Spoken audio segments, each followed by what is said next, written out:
Welcome to Permission to Shine, the space where high-achieving women like you come to peel back the layers, overcome what's been holding you back, and rise into your most authentic, powerful self. I'm your host, Sharice Bisram, inner power activation leader and intuitive healer, and a woman who knows what it means to look like she's thriving on the outside, also while feeling disconnected on the inside. This podcast is here to remind you, you didn't come here to just perform, you came here to lead with your soul. Your obstacles, they're invitations to expand. And your power, it was never outside of you. It's been waiting within you all along. Each week we'll dive into honest conversations, healing insight and soul-led strategies to help you stop self-sabotaging, reclaim your light and lead your life, your business and your relationships from deep-rooted truth. So if you're ready to rise with grace, softness and fire, you're in the right place. Let's get into it. Hey everyone, and welcome back to a very brand new series. And I have another fabulous international guest. I have Salvatore Manzi. Hi, it's great to be here. Thank you. You're welcome. Sorry, I should have gave you that cue that you can introduce yourself now, but it keeps it all fun and engaging for the listeners. So could you please tell everyone, well, who you are, what you do, and why? Wonderful. It's a delight to be here with you. And my name is Salvatore. I am a communications coach. I work with leaders who are wanting to create more clarity and impact with their messaging. I work with a lot of data-driven analysts, scientific leaders who need to take complex terms and ideas and turn them into something that people can relate to and even get inspired by. So background is that I've been doing this for about 20 years. I grew up in the communications world. My father was a public speaker and he would come back. He'd be so lit up from every one of his events. I was like, I want to do that. So when I got to college, I jumped on the stages, found I didn't really desire the spotlight so much, but I learned how to turn my somewhat introversion into a tool to supporting other people who want to get up on stages and lifting them up. So created a whole series of techniques around frameworks for your content, techniques for delivery, and strategies for how to show up with presence in the situation, especially high stakes situations. I love that so much. And I think what's really beautiful that you highlighted there is the fact that you felt like being in the spotlight wasn't for you. So you utilized your strengths that you had and yeah, used it. And I feel like for me, that's everything that I talk about is this kind of alchemy moment where we take, maybe in my case, like I call it pain to power, but in your case, it was like, okay, I'm naturally introverted, but I understand so much about this space. How do I utilize my strengths and make a business, a career, but even just, I guess, everyday life choices that we could use that just same notion of tuning into ourselves and thinking, actually, do I like this? And that's a question that we just don't ask ourselves enough, right? So thank you for leading with that. I think that's really, really powerful. So I'd It's love for you to kind of explain in a bit more detail, really, the type of work that you do. And especially you did something recently with women. So I feel like that would be really interesting for you to dive into. Yes, my what I realized when I was becoming a public speaker was that most tools for public speaking are geared towards extroverts. It's not geared towards the people who don't necessarily feel they have a seat at the table or don't naturally express their voice. Like we're not just shaping charisma or charm, we are actually having to learn a whole new series. So I dove into the psychology and neuroscience of communication.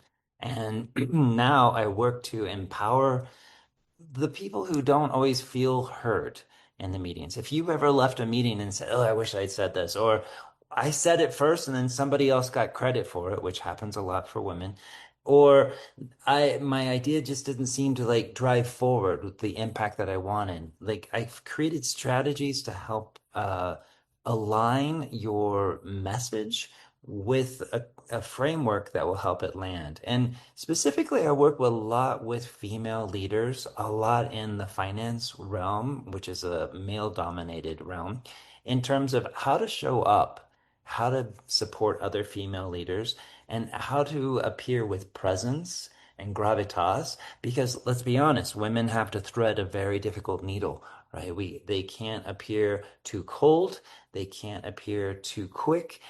There's just so many can'ts, like how to show up with presence in a room that's got a lot of alpha masculine energy and still drive forward their message. It requires work. So for the last 20 years, I have been working with executives across the spectrum, but I do seem to lean more and more often towards women and showing up and claiming their space in those areas.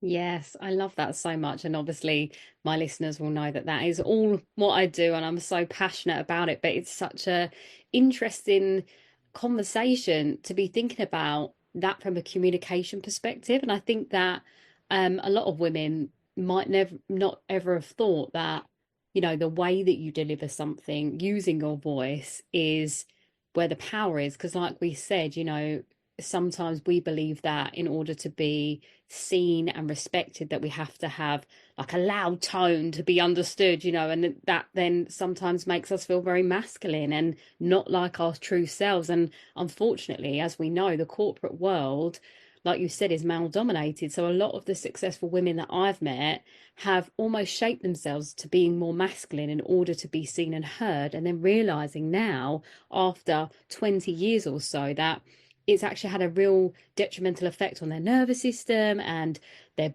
body, and the stress and the burnout, and they actually end up quitting the work and doing something else completely. And I think the bridge that we both have in this together is that I think it's that female, that divine feminine leadership space. It's about being who you are, not trying to shape yourself into how the masculine perspective does it, but utilizing what your natural strengths and abilities are and showcasing that and stepping forward into that light. And I'd love for you to dive in a little bit more on how that looks in your world, and maybe some of the steps you kind of take your clients through. I think would be a real lovely way to tie this together. Definitely. And I like double clicking on what you said that we often fake it till we make it as an idea. We go in with this idea that I have to be performative and I have to show up a certain way. And that is exhausting. It is just simply exhausting. And if we don't have time to recharge or a space to be ourselves, then it will burn out. We will burn out very quickly. What I like to offer a lot of the female executives that I'm working with is the sense of presence is on a continuum from high agency, where I'm the sovereign. I am the sovereign looking out over my queendom or kingdom, whichever you want to call it, the sovereign space, high agency, all the way to the high relational space where I'm not the sovereign, I'm more of the greeter, the ambassador, or even the jester in the room. I'm creating space from the principal of the school to the kindergarten teacher, right? From the CEO to the first impression ambassador who's making everybody feel welcome. Like there's a continuum on this spectrum around the way we show up and our presence.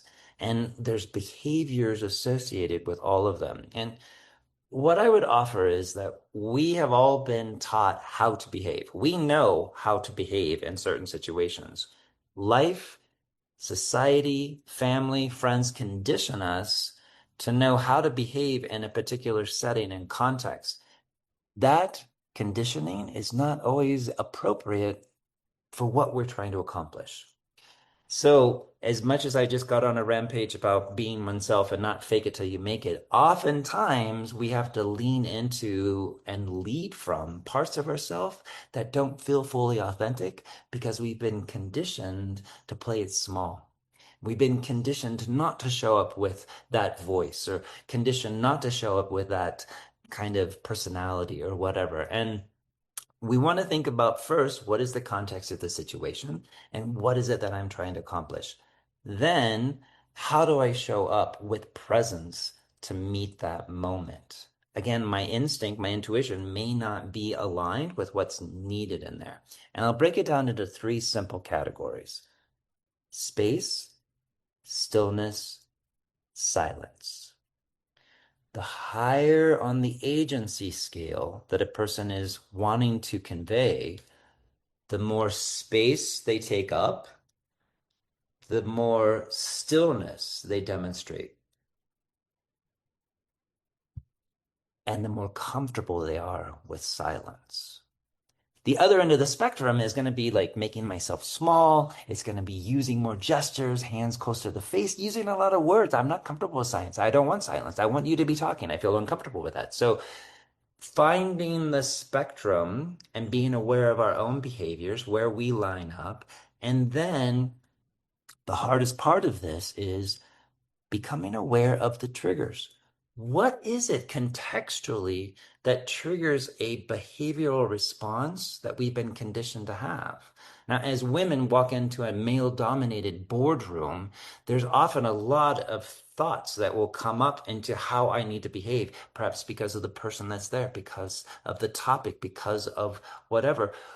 Identify what are the triggers that evoke a certain behavior along this spectrum, and then you can become aware of which one do I want to choose to relate in that one. How is this landing so far? Yeah, I mean, I'm like a nodding dog in the background there, and people can't see me because it's the sound, but I'm nodding away because you are speaking my language. And yeah, everything you said about taking up space and even down to, I think, pushing against our comfort zone. And like I always speak about as well, that our subconscious is wired for safety, which is familiar to what we're used to and brought up in, as opposed to that successful mindset that we need to adopt really in order to grow to where we want to be. And I guess, in so many words, you're kind of saying it's pushing ourselves to our edges without stepping over the line of performing. It's like getting to that point where, okay, it's a little bit uncomfortable at the beginning, but the more we do it, the more it becomes more natural. And I love the example that you gave when you slowed right down and then you were talking about space. And that is so important because in my whole life, actually, lots of women that I've met, and probably me at times, um, a long time ago now, would have tried to fill the silence. And a few times with some friends, I've said to them, it's okay to just have silence in the gaps. We Mhm. don't need to fill it. And yeah, I think that's such a powerful space to be in. And just, yeah, everything you said there, especially self awareness, like that for me, I believe is the key to success, happiness, joy, fulfillment. All of the beautiful things come from that self awareness space. Because as you said, when you can identify where you sit on the spectrum, you then are tuned into the trigger, why it's coming up, what has brought that to the surface. So then from there, you can start to implement some changes or even just sit with it, which again, we've said about the beauty of space and silence, right? So, yes, absolutely love that. I did notice actually, you were speaking, you mentioned about these archetypes. You said about the jester, sorry, and two other ones. I'd love for you to go into more detail on that because that really sparked my interest. I was like, oh, say more. It's for me, when I consider the spectrum from agency to relational, I need to have an idea of what are those archetypes that I'm going. So it's from the sovereign to the jester, from the principal to the kindergarten teacher, from the CEO to the welcome ambassador at the office. And when you picture those archetypes, you can already imagine what their behaviors are. How are they using their voice? How are they using their space? How are they using their body in those spaces? To your point, there is a great deal of value in noticing where our set point is, where is our neutral, and becoming aware of what are our triggers, what causes us to revert to or make ourselves small in a situation, or where do we feel like we have to be big and it feels performative. Becoming aware of those is the first step because in the gap, Victor has that amazing quote, between stimulus and response, there is a gap. And in that gap, we have an opportunity to choose our response rather than react. When we start to notice what the trigger is and what our response is, we can start to choose a different path. What I would offer is this, just anybody listening right now, next opportunity you have in a meeting or a connection with somebody, see what it feels like to take up more space. Spread your stuff out on the table in front of you, or have your arms wider, your feet a little wider than normal. Don't cross up. Like lift the chest up and keep your chin high and see how that feels, even as you're talking. Then see what you do with your voice. A lot when it comes to the voice, and I've worked with vocal teachers and coaches that are phenomenal, and I can teach those tools. And I'm not an actor, and I don't claim to be an actor, but that is there's a gift to spending time on how we use our voice. The voice either comes from the head, or it comes from the throat, or it comes from the body. And when it comes from the body, it's an embodied voice. It's literally coming and it resonates throughout. And when people hear it, they feel it first and then they hear it and they can process the words. When I want to communicate a deep, important fact, I need an embodied voice. And the thing that I find a lot of people do is they will end with an up. They'll have a sentence and they'll end up, and they'll continually end up as they're talking, and they'll keep dragging. And it's a both and, because on the one hand, it's a tick to try to keep our audience engaged. We want you to know that we're not done talking and there's something coming after this, but it doesn't give our listeners a chance to breathe and pause. Practice two things. One is taking up more space, and two, see if you can end your sentence down.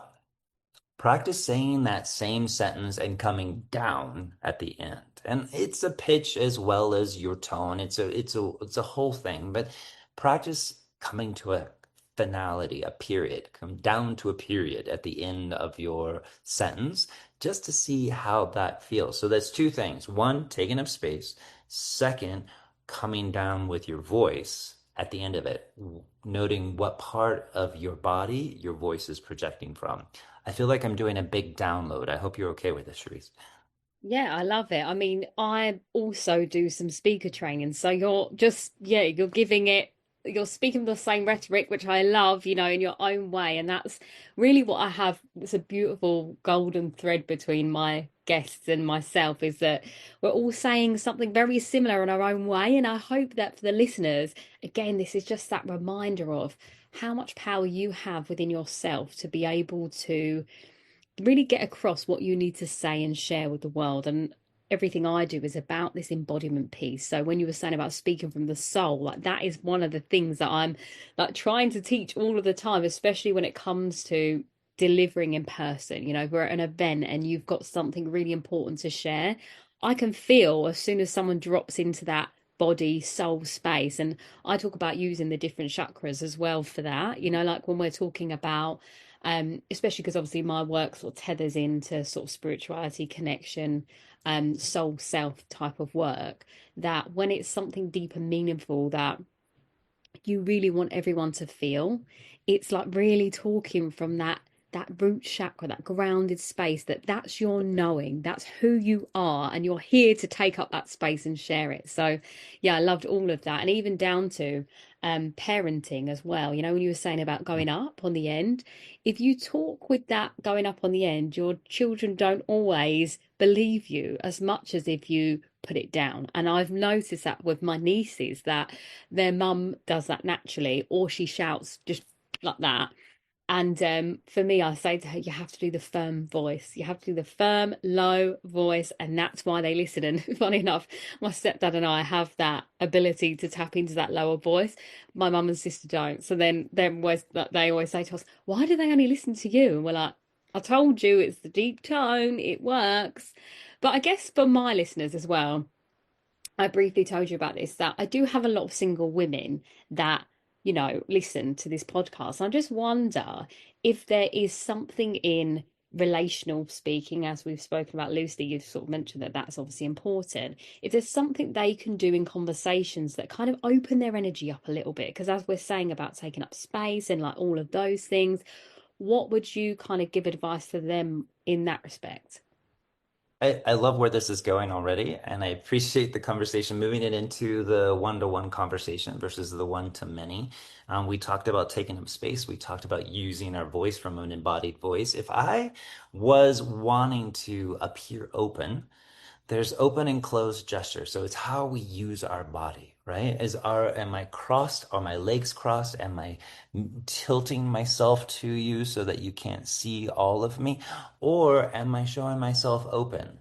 Oftentimes, when I feel most vulnerable, I will force myself to put my hands up on my knees, face up, just to remind myself physiologically, I am safe. I am safe to be here. I'm born into this life. I am breathing air, the same air as everybody else. I have just as much right to be here. I am safe to be here. And by having an openness and demonstrating it physiologically within myself, it creates a psychological loop that bolsters my confidence. And even though I'm feeling vulnerable, maybe even sharing something vulnerable, I'm offering the space for someone to see me and witness me and feel more connected to me.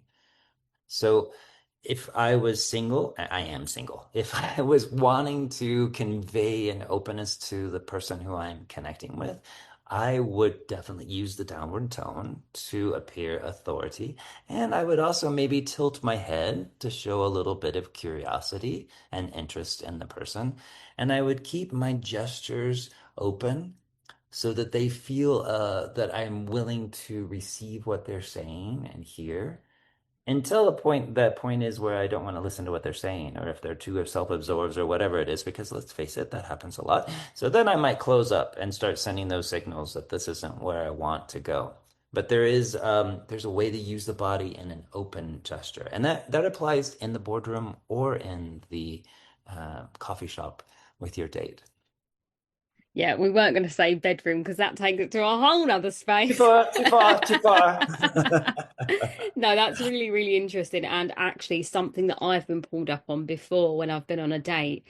And the date said to me, "Oh, you've got your arms crossed. Do you not want to be here?" And then I straight away was like, "Oh, I'm so sorry. That was a subconscious thing that I was doing." But again, that for me, which is interesting, is that maybe my body was saying, "Mm-mm, this isn't the person," but I had to Mm, challenge myself, like you said before, when we feel uncomfortable, to be open, because without being open we don't get the full effect, because if we're shutting down even before we've got 5 minutes into the conversation, then we're kind of blocking our own blessings a little bit, aren't we? So that openness is so important. And I think a lot of women that I know have been through so much in their lives, just really hard things, that we naturally want to close off because that makes us feel safe.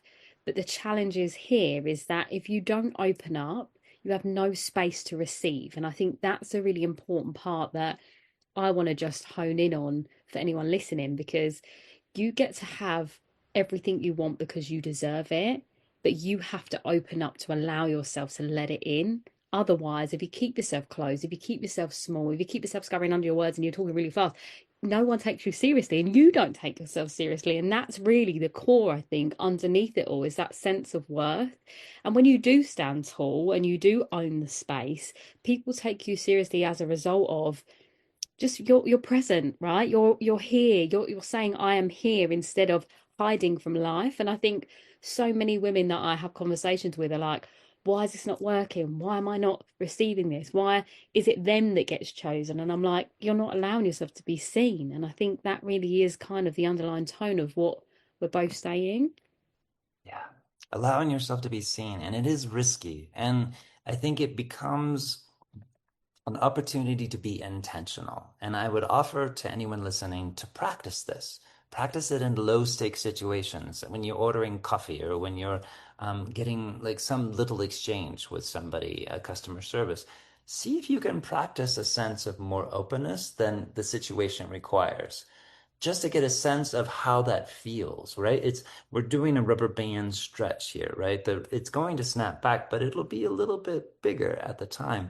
And I'll become more aware of, oh, I often touch my face. I often fix my hair. I often adjust my shirts or whatever I'm wearing, or I will close off.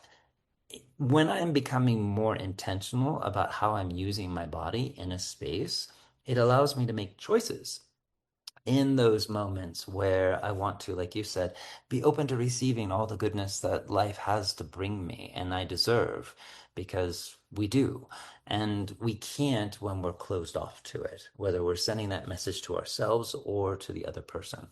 I want to call out one little thing you mentioned that you called out for crossing your arms. And it's so lovely when someone does bring awareness to how we are showing up in their world. Ask. Make an intention of asking one person every day, how are you perceiving me in this moment? And get that feedback. That outside appearance is going to help all of us construct a more intentional presence as we're moving forward. Like, oh, no, I was just cold, but I appreciate you calling out. Or, oh, yeah, I'm tired of hearing you talk and I'm done listening. Like, which is it? I'm not sure, but my body is telling me I'm over this conversation and I need to go. Um, yeah, it's a feedback loop. I love Maya Angelou says, I cannot see the back of my head. And so it's always good to get other people's perspective of how we are showing up in different spaces. Yeah, I completely agree. And I always like to say to have an accountability buddy. You know, if you're saying to someone, look, I'm trying to evolve here in this space and I really want to be more aware of what I'm doing. So, yeah, have a friend or a family member say to you, like you just said there, and or this is where obviously mentorship comes in so handy, right? Or a coach, because then you have someone always there to say, yeah, you are doing this, or this is what's coming up for me. And yeah, definitely I'm guessing similar to what I do, you work through that as well with people, exactly the same. So yeah, it's really, really important to have a mirror. I think how else are you going to know? Like you said, you can't see the back of your head. So, you know, we often can't see our blocks because we are in it. So that's where we are with it. And I'd love to know kind of on that conversation with, as you said previously about being introverted, did you notice yourself, you know, in your transition of this work and or even delivering the work, but living as a human? Have you noticed your own journey with this as well? Definitely. I didn't realize I was introverted, or I didn't have a word for it. For a long time, my mother and my brother are both very extroverted. So I sort of just thought, okay. And my go-to was to make sure that I was surrounded by emotional support extroverts, right? I would, oh, I got to go to a party. I'm going to take this person with me because I know that they're going to facilitate all of that conversation.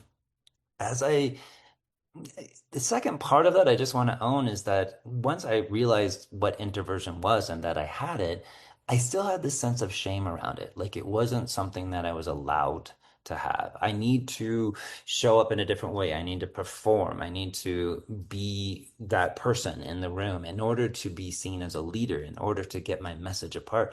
I had to perform. And there was a moment where I gave myself permission to just be who I am. I think of presence as the combination of authenticity meets comfort. When I'm authentically myself and I'm comfortable in that space being myself, that's where presence begins to show up. And much of that was in learning how to work with how I naturally operate as an introvert in a space. I'm analytical, I'm observing, I'm absorbing, and I don't want to be the first one to speak. I want to take a moment to think about it. And learning that as an introvert, I need time to recover afterwards. I need a break from the small talk conversation. If it's three people in a row of just all small talk, I'm going to be worn down. I need to have a real question. So I have a list of questions that I ask to spark real conversations. And I do my best to avoid networking opportunities because I don't want them. So, do you associate as with more the introversion or the extroversion on your own? I would say I'm an extroverted introvert. So I naturally present very extrovert. And if I'm in a room, I'm a Leo sun and Leo rising. So I'm like, hello, I'm here. And but then I burn quickly. So the fuse will go out. Like you said, I need to recalibrate and find space. But what you said was really interesting there about the deep conversations. I've noticed that over the years, I hate small talk. I hate it with a passion. And I'm that person that asks people quite straight, quite, at the beginning of a conversation, something really deep, and they're like, oh, wow, we're going there. And I'm like, I don't really know how to do the other.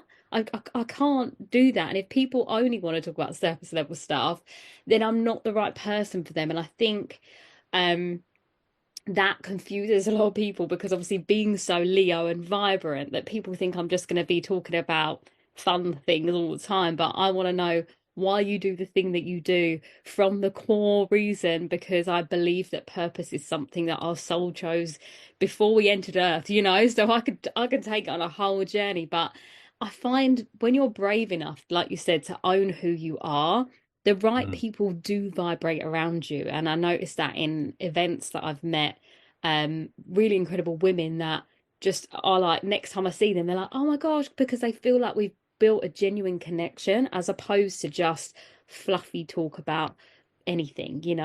So yeah, I do like networking. It's something I really enjoy, but equally I know that after I've socialized, I get to a certain point and I'm like, I tap out. Even at family events, like people will know that I've fused out and I'm just sitting in a room eating on my own because I just need some space.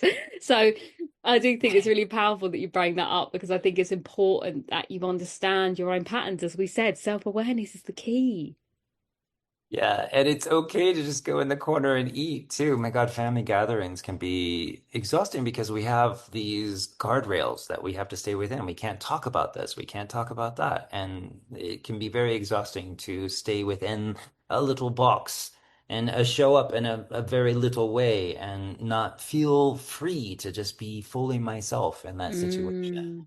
Um, Like I definitely did that too to your before. point, Like, when I started like owning who I am, I did start gravitationally pulling in people that are more like-minded. What I didn't anticipate was the time, the transition time, the mm, people leaving my life that needed to leave, right? I've gotten in the habit now of, when I start my day, I set my intentions. This is what I expect to. I'm going to experience kindness today. I'm going to experience genuine connection. I'm going to experience a sense of hopefulness. And then when I run into somebody and I get some other blast, I'm like, my day isn't done. And this is an opportunity to keep refining where I am heading in my life. And I bless that person and thank them for like bringing that little spark of like contrast and helping me become more clear about what it is that I want to create.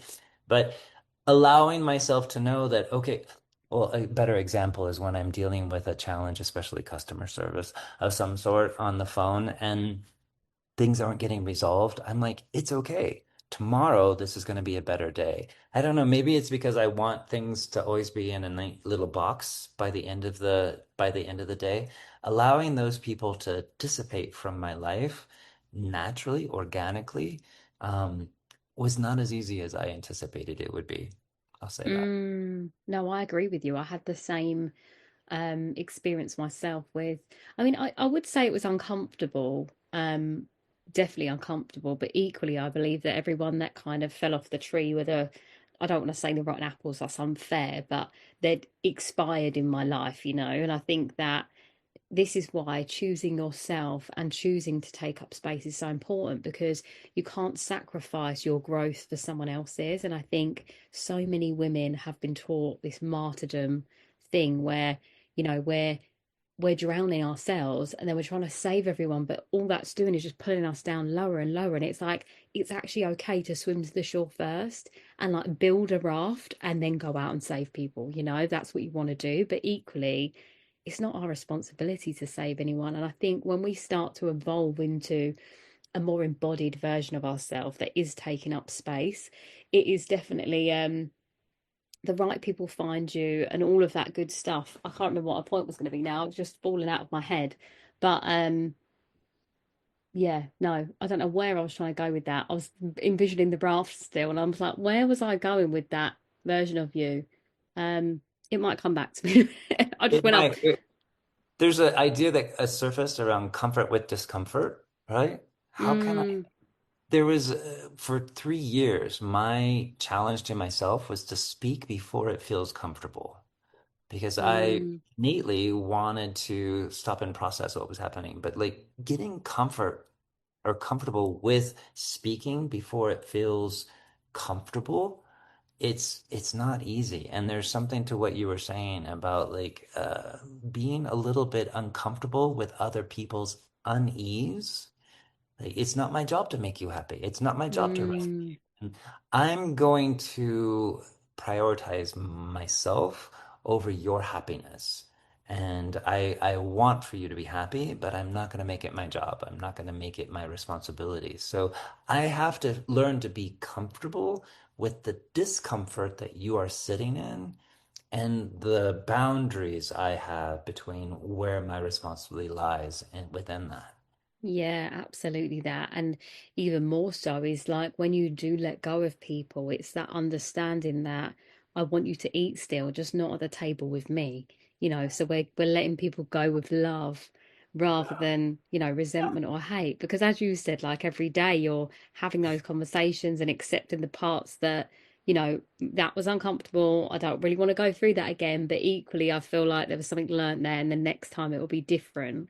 And I think for people that are introverted, confrontation is a real big blocker. And people are so afraid of it that they make themselves smaller as a result. And it's really funny because I'm in a group of three with my best friends, and two of us are quite naturally confrontational just because we are, and the other one is very introverted and not confrontational. And something funny has happened recently where she's just come out of her shell and she's just calling things out. And she said, "That's you two, that's your influence on me, that I'm now speaking up for the things that are important to me." And we're both like, finally, yes, I'm glad that you're doing that now. And it's just a real beautiful thing. And they do say that you become like the five people you spend the most time with. So, your vibe attracts your tribe. So this is why it's so important that you do take up space and you don't make yourself small, because as a result of you being bigger, brighter, and more unapologetic, you're going to meet people that also amplify you and mirror back that same energy, which is just, I guess, that gold dust in all of it. And on this kind of space where we're talking about our own sort of patterns and, yeah, I guess behavior types, it's not quite behavior types, but you know what I mean. This comes to the question, obviously, when was the moment you gave yourself the permission to shine? That can be a number of moments, but I feel like it ties in with this right now. A moment that I gave myself permission to shine. And we talked before we started recording that the question was amplified in my mind. Like, how do I answer this question correctly? And I would say that's the answer. The moment I gave myself permission to shine was when I gave myself permission to say what I didn't think was the right answer. I Mm, was I was leading a training at a tech firm in the Bay Area, and I was teaching the idea of like strategies to overcome the fear of public speaking. And somebody asked a question, and rather than giving that person what I thought would be the right answer for that, I gave my truth. I gave a truth response. And I just got goosebumps. The energy in the room shifted. People leaned in.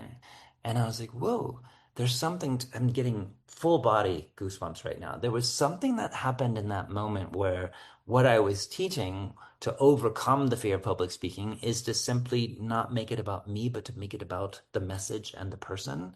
And in that moment where I just spoke my truth for the first time, seemingly, and while I was doing my job of training, it was opening. It was heart opening. It shifted the room, and it changed the trajectory of my coaching career. And instead of teaching people simply the techniques and strategies, I began like unearthing what's driving your ability to show up? What are the past experiences or the beliefs that you've built that create the foundation of how you show up in the moment?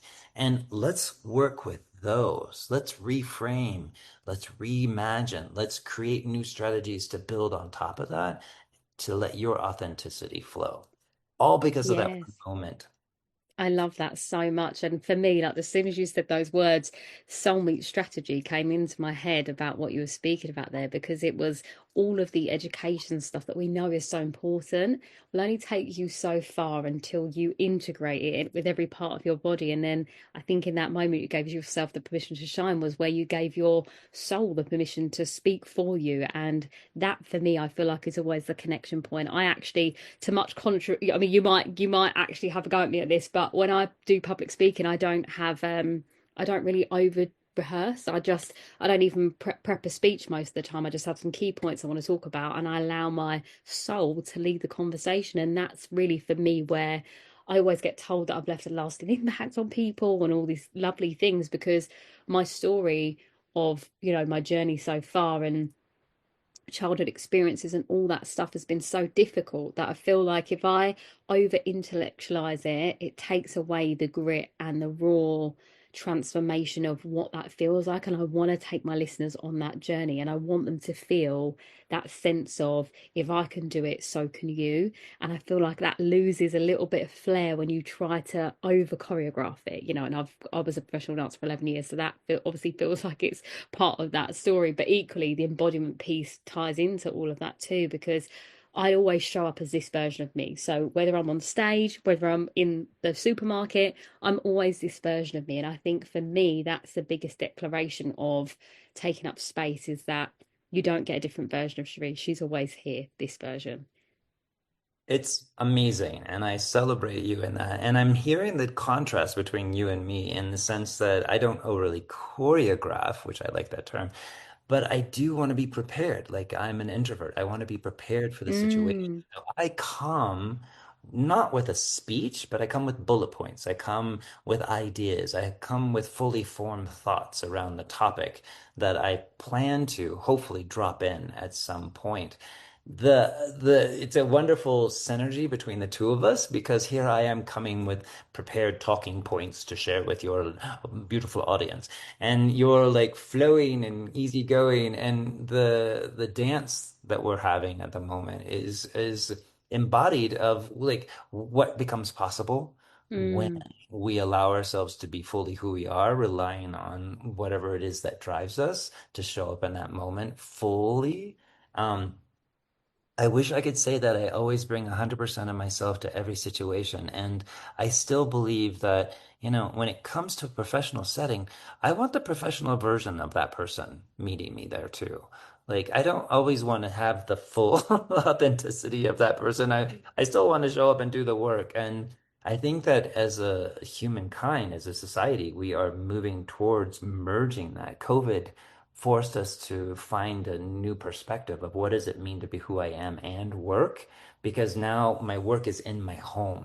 I'm calling in from work from home to go to work, and it became this blurred line, and I think we're still navigating how much of like my personal life can I bring into my professional life, and what's the authentic chord between the two of them. And I think that's what you're referring to. Your Yeah. authentic chord is showing up in both of those situations. Yeah, but I think as well, like I haven't come from the corporate space. So I feel like when you've been in that industry for so long, there is that dance you have to do between too much personal life, too much work life, and find that balance. So, and also, like you said, we're talking about I'm a natural extrovert, you're a natural introvert. So we're working with what works for us. And I think that's the important thing that we want to highlight, right? Is that there's no right way of doing it. It's just what feels best for you. And equally, if you're listening to this thinking that you're naturally more introvert and you want to be more extrovert, it's like we're trying to give you some tools to help you tap into that part that feels good for you. But I really do agree with you on when you're talking about this dance that we've been doing since COVID, and that trying to show up authentically. And I do think that there gets to be a baseline of what that looks like across the board. And it's just that the version of you that shows up at work is your kind of everyday going to the supermarket version of you. But equally, if you go on a night out with friends, that's you dialed all the way up, right? That's you at max capacity. But at the baseline, it's just you're always this open person that is, receptive and eager to learn and or share. And then obviously the lower end of that is that you're in your room reading a book, turned all the way down. It's just you. So I think that if we look at it like a dial, I think then we get that full flexibility to give ourselves permission to be every version of us in that space. And I think yeah, I would definitely say that's my very Leo nature that allows me to be all of those things at once.